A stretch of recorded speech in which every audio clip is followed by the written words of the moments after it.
آج کی بڑی ڈیولپمنٹ یہ ہے کہ کل پاکستان کی فوجی عدالتوں کی جانب سے 25 افراد کو 9 مئی کے واقعات میں سزائیں سنانے کا اعلان کیا گیا اور 24 گھنٹے سے بھی کم وقت کے اندر اس کے اوپر یورپی یونین نے باقاعدہ طور پہ ایک گھنٹی بجائی ہے۔ اب اس کو خطرے کی گھنٹی کہنا چاہتے ہیں، کیا کہنا چاہتے ہیں؟ ہوا یہ کہ جو یورپی یونین کے سفیر ہیں ان کی جانب سے باضابطہ آج ایک بیان جاری کیا گیا، جس کو یورپی یونین کے جو پاکستان میں سفیر ہیں خاتون، ان کی جانب سے ری ٹویٹ بھی کیا گیا اور اس کو اب انٹرنیشنل میڈیا بھی رپورٹ کر رہا ہے۔ اور یہی باتیں ہم کر رہے تھے کہ یہ سزائیں آپ سنا بھی سکتے ہیں، اور ظاہر ہے کہ پاکستان کے حوالے سے تو آپ کہیں گے کہ دیکھیں ہم نے انصاف کر دیا ہے، لیکن عالمی دنیا کو جسٹیفائی کرنا بہرحال اپنی جگہ کے اوپر ایک چیز تھا۔ اب اس حوالے سے یورپی یونین نے کیا لکھا ہے میں آپ کو وہ پڑھ کے سنا دیتا ہوں۔ لکھا، Statement by the spokesperson on the sentencing of 25 civilians by a military court، یعنی 25 عام شہریوں سیویلینز کو فوجی عدالتوں کی جانب سے ملنے والی جو سزا ہے اس کے حوالے سے۔ اب سب سے پہلا لکھا تھا، یورپی union notes with concern the sentencing of 25 civilians by a military court on 21 December in Pakistan۔ Number 1 جو ان کی سٹیٹمنٹ ہے اس کے اوپر انہوں نے تشویش کا اظہار کیا ہے، کنسرن کا اظہار کیا ہے جو کچھ ہوا ہے۔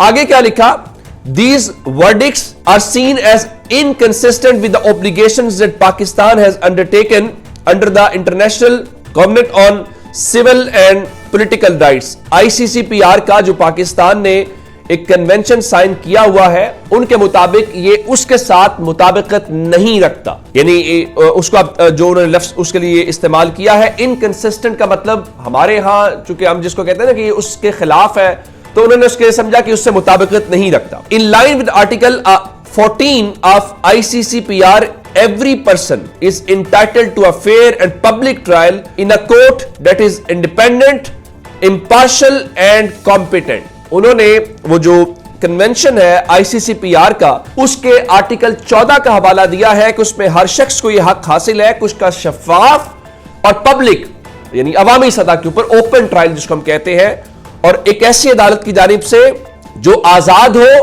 جو غیر جانبدار ہو اور جو کمپیٹنٹ ہو۔ اب اس میں جو عمران خان کا بھی کل اس کے اوپر رد عمل تھا وہ یہی تھا کہ آپ خود ہی جج، آپ خود ہی جیوری نہیں بن سکتے۔ اس میں چونکہ فوج سے جڑے ہوئے معاملات ہیں اور فوجی عدالتیں اس کا فیصلہ کر رہی ہیں، تو پھر سوال کا جواب تو بہرحال دنیا لے گی۔ آگے انہوں نے مزید لکھا، and has the right to adequate and effective legal representations، یعنی ان عدالتوں کے اندر نہ صرف مناسب بلکہ افیکٹو قسم کی نمائندگی وکلا کی یا جو قانونی ہے وہ آنا چاہیے۔ اب مزید لکھا، it also stipulates that any judgment rendered in a criminal case shall be made public۔ ساتھ لکھا کہ کوئی بھی ایسی سزا جو کسی فوجداری مقدمے کے اندر ہو اس کو عوامی سطح کے اوپر آنا چاہیے، یعنی پبلک کیا جانا چاہیے۔ اب آتے ہیں اس بات کے اوپر، نمبر 1 انہوں نے کنسرن کا اظہار کیا پہلی لائن میں، دوسری لائن میں انہوں نے حوالہ دیا ICCPR کا اور کہا کہ آرٹیکل 14 کے حوالے سے یہ ریکوائرمنٹس ہے۔ اب اس کے بعد ہو کیا سکتا ہے یا ان کا کنسرن کیا ہے یا وہ کیا سوچ رہے ہیں وہ انہوں نے آگے لکھا ہے۔ لکھا، under the European unions generalized scheme for preference plus, یعنی GSP plus beneficiary countries including Pakistan have voluntarily agreed to implement effectively 27 international core conventions including to ICCPR in order to continue benefiting from GSP plus status۔ اب GSP plus status کا مطلب یہ ہوتا ہے کہ جب آپ کی تجارت کو لے کے آپ کے اوپر ٹیرف نہیں لگائے جاتے، آپ کو یورپی یونین کی مارکیٹ کے اندر رسائی دی جاتی ہے، اور پاکستان اسٹیٹس ہے۔ آپ حیران ہوں گے کہ ہمارے بہت سارے دوست ممالک بھی ہماری مخالفت کرتے ہیں۔ آخری بار جب GSP plus status ہمارا ریوائیو ہوا تھا، یہ تحریک انصاف کا دور تھا، اور مجھے یاد ہے چوری سرور گورنر تھے اس وقت پنجاب والے، اور انہوں نے اور بڑا کچھ رول پلے ہوا، ایون ٹرکی نے ہماری مخالفت کی تھی۔ تو اب اس سلسلے میں انہوں نے یہ لکھا ہے کہ جو یورپی یونین کی سکیم ہے جس میں GSP plus status جو ممالک حاصل کرتے ہیں جس میں پاکستان بھی شامل ہے، انہوں نے 27 کنونشنز کے اوپر والنٹرلی کا مطلب یہ ہوتا ہے کہ خود سے، جس میں آپ کو کہا نہیں گیا تھا آپ نے ان کنونشنز کے اوپر سائن کیے ہوئے ہیں یا ان کنونشنز کے اوپر آپ نے سب کرنا ہے۔ تو جناب اب اس حوالے سے اب آپ کیا ان کو جواب دیں گے؟ اور اس کو BBC نے بھی اعلان کیا ہے اور آپ نے رضامندی سے یہ سب کچھ کیا ہوا ہے۔ رضاکارانہ طور پہ والنٹریلی جس کو ہم کہتے ہیں. تو اس کا مطلب ہے کہ ابھی ٹرمپ کی جانب سے یا امریکہ کی جانب سے آپ کے اوپر وہ چیزیں نہیں آئیں اور یورپی یونین کہہ رہا ہے. اب یہ ہے وہ آپ کا اصل چیلنج، یہ ہے وہ اصل پرابلم جس کا آپ کو جواب دینا ہے، جس کو ایڈریس کرنا ہے.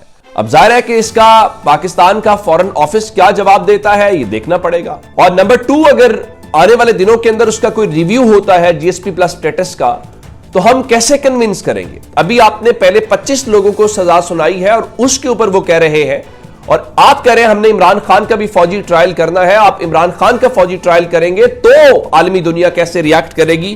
یہ بھی ایک امپورٹنٹ ڈیولپمنٹ ہے. اس کے بیچ میں خبر لاہور سے بھی ہے، اور لاہور میں ملاقات بھی ہوئی ہے.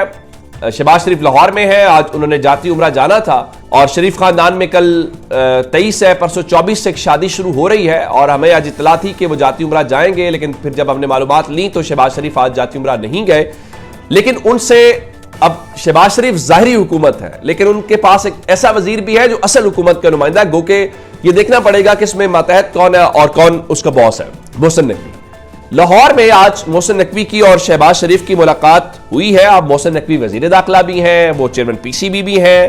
ان کی آج ہی یو اے کرکٹ کے جو سربراہ ہیں وہ پاکستان میں آئے ہوئے ہیں گھوٹکی میں، تو وہاں پہ ان کی ملاقات ہوئی. تو اس کے بعد یہ ملاقات بھی ہوئی ہے. لیکن اس سے ایک بڑی ڈیولپمنٹ کیا ہے؟ اس سے بڑی ڈیولپمنٹ یہ ہے چونکہ مذاکرات والا ڈول ڈالا گیا ہے تو کمیٹیاں تو بن گئی ہیں، اور میں نے آپ کو بتایا تھا کہ تحریک انصاف نے بھی دعوت قبول کر لی ہے. وہ کہہ رہے جی ہم جائیں گے، اور حکومت کہہ رہی ہے جی وہ ہمیں چونکہ کاسٹ اسپیکر صاحب نے تو ہم نے کمیٹی بنا دی ہے. اب اس پہ اسلام آباد سے ڈیولپمنٹ جناب یہ ہے کہ جو قومی اسمبلی کا سیکریٹریٹ ہے اس نے کل جو گورنمنٹ اور اپوزیشن کا اجلاس ہے اس پہ باضابطہ طور پہ نوٹس جاری کر دیا ہے، اور اسپیکر قومی اسمبلی جو ایاز صادق ہے وہ کل ان کیمرہ اجلاس کی صدارت کریں گے. اور یہ جو اجلاس ہے وہ دن 11:30 بجے پارلیمنٹ ہاؤس کی کمیٹی روم نمبر 5 میں ہوگا. اور اس سلسلے میں صرف اسمبلی سیکریٹریٹ کا یہ نوٹیفیکیشن نہیں ہے بلکہ حکومت اور اپوزیشن کے جو اراکین ہیں ان کو بھی نوٹسز کے ذریعے آگاہ کر دیا گیا ہے کہ بھائی کل اجلاس ہے تو آپ نے آنا ہے. لیکن بات وہی ہے کہ اس میں سے نکلنا کیا ہے، آپ کیا آفر کر سکتے ہیں؟ وہ تو 5000 سیاسی قیدیوں کی رہائی مانگیں گے، عمران خان کی بات کریں گے، اور آپ کہتے ہیں کہ عمران خان کی